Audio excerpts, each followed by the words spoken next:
Hello mga kamamis! Kumusta ulit kayo dyan? Tara na, samahan nyo kami mamamasyal kahit 2 araw at 1 gabi lang.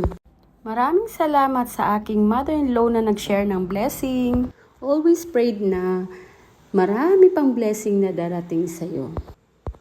Nagbook pala yung biyanan ko dyan ng one night sa Marriott Hotel para sa birthday celebration ng aking sister-in-law.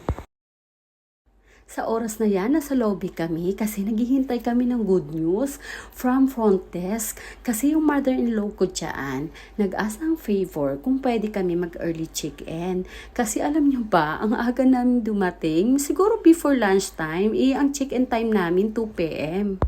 Ayan na nga, may good news from hotel management. Pinayagan kami mag-early check-in. Pero ang sinuggest sa amin, nasa 2nd floor kami. Yun kasi ang available that time. Kaya for the go na tayo sa room kasi syempre iniisip natin yung mga kids pagod na para makatake a rest na sila.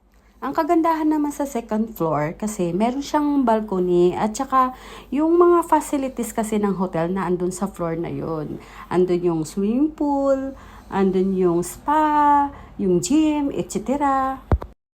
Pero in reality based sa experience ko nung nag-work ako sa hotel sa Dubai, mostly ang mga guests pag nag-check-in sa hotel, lagi nilang nire-request yung nice view.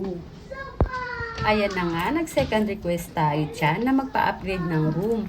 Kaya sa oras na yan, napapabilib na tayo sa hotel management dahil pinagbigyan na naman tayo sa ating request.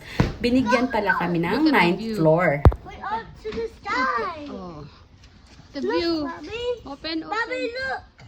Yeah. Oh, look, it's a swimming pool. Where? It's a swimming pool, look. Tara na, samahan nyo ako mag-tour ng saglitan lang sa kanilang room. O ayan, nahagip pa ang palibreng tubig nila. Super linis. Alam nyo mga ka-full-time mommies, deserve din natin minsan mag-liwaliw. Alam nyo naman mga kamamis, di ba? Pag may pasok yung mga kids, talagang araw-araw tayo nagigising din ng maaga para mag-prepare ng kanilang breakfast. Ayusan mo sila. Parang pumapasok din tayo sa school. O, ang makaka-relate dyan, yung mga full-time mommies.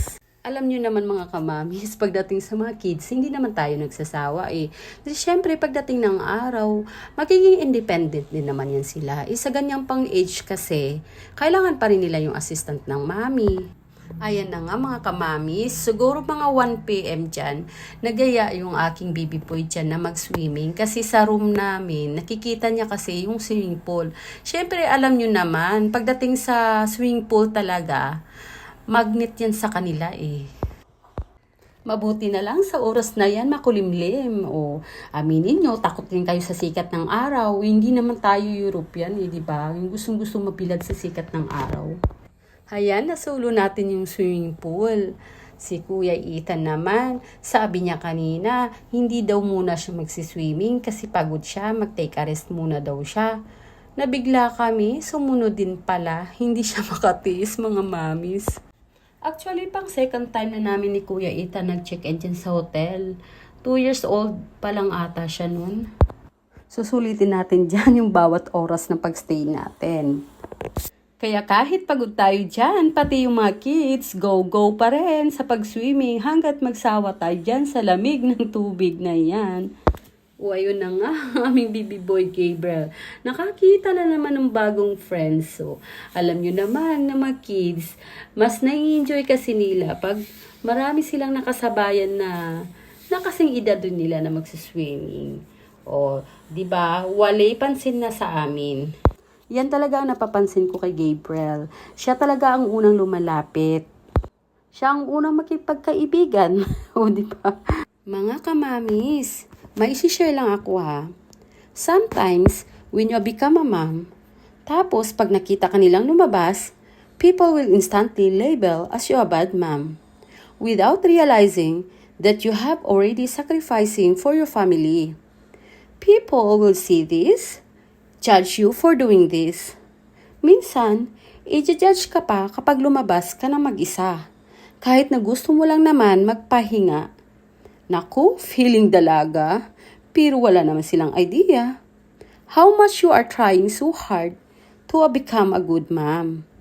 Totoo, di ba, mga kamamis? Ayun na nga, sa oras na yan, kami ay pupunta sa sauna kasi kailangan sulitin natin yung facilities ng hotels. So, magpapaburn lang tayo ng konting fats dyan. Oh. Charan! Kaya sa oras na yan, wala na namang katao-tao, kaya masusolo na naman natin.